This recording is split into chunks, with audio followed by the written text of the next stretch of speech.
We are back speaking with Bill Kelly, host of the Bill Kelly podcast. Bill, what motivated you to get into politics, broadcasting, all those things where you're communicating? Survival. The broadcasting thing was love of broadcasting, that was the wide scope. I mean, play by play, that sort of thing, and playing music and things of this nature, and then it morphed into talk radio. And it's a labor of love when you're doing something like that. But as a talk radio host, you're talking to those politicians, or you're talking about them. It could be both. So you develop that fascination with politics, and I already had that to begin with. And then, I'll take you back in time. The 10-second answer to this. In the mid-1990s, during that awful recession that we had, is when companies started to downsize, which is an ugly word for getting your butt kicked out of where you're working, okay? And that happened to me in 1997. I was at CHML. I'd been there for about 10 years. And you've seen the announcements. You've made the news stories, of course, because it's an ongoing process, sadly. 25 people or 100 people got laid off from such and such a station. Well, I was one of them. And I didn't quite know what I was going to do with my life. I had to find another job, clearly. And I was thinking, okay, I'll get another radio job someplace. I'd worked in Toronto previous to that, so I had some connections there. And within about 2 hours of the knowledge that I wasn't working at CHML anymore, I must have had a dozen people call and say, "You got to run for city council. You've got to run." I mean, because they'd listened to my show, they knew how engaged I was with the issues of the day, and how opinionated I was about some of those issues. And I thought, well, it's something I never really thought I'd actually do, but I didn't have to go to work any day because I had just been laid off, and the election was barely just a month or two away.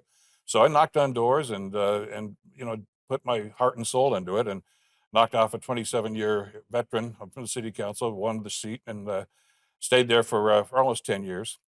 And again, but I never gave up broadcasting. I intended to. Congratulations, Bill, you're on city council in Hamilton now. Okay, I'm not going to get any more broadcasting stuff. I got that out of my system now.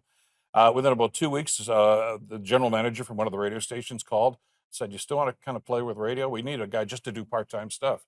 And he says, "It's right around the corner from your house anyway." So I did that. So I worked weekends there. And at the end of the first term, got reelected for city council. And then I got offered to do the TV show on CH Talk Live. So even while I was on city council, I was hosting a talk show on Channel 11 out of Hamilton. It was actually on satellite right across the country. And the guy said, "Look, it's on lunch hour. You're either going to go for lunch with your buddies, come across the road and do the show, and then go back to work." So I did that for 7 years. But I was always engaged and one hand helped the other in situations like that, because I would opine about issues on the show and then talk about them and vote on them if I when they came up at city council. So it was actually, for me, a pretty good marriage, and it seemed to work quite well.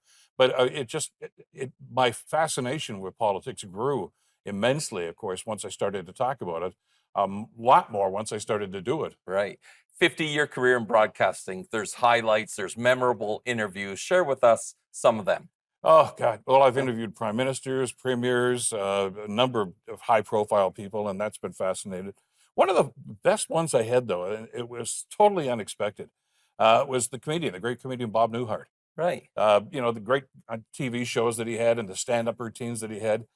And he was coming to Hamilton Place, and what the PR people would usually do is they said, "Look, you can do a 5-minute interview with him. It's on the phone, because where if he's on the road, he could be in New York, LA, whatever." And they said, 5 minutes. That's all you can do. He's a very busy man. I said, "Fine, I'm game. I'll do 5 minutes." The interview ended up being 40 minutes because he wouldn't stop talking. And because what I've always prided myself in doing is research. Like, I won't go in with 2 or 3 questions for somebody. I want to have a conversation. Well, first of all, I was a fan. And second of all, I kind of boned up on some of the highlights of his career. And as a guest, a high-profile guest like a Bob Newhart or somebody else, usually they'll tell you, and I'm sure you've seen interviews like this on Entertainment Tonight, they'll say, "Yeah, I get the same 5 questions from 18 different people, and blah, blah, blah, blah." But as soon as somebody says, "Hey, wait a minute, this person took the time to actually do some research," they become engaged.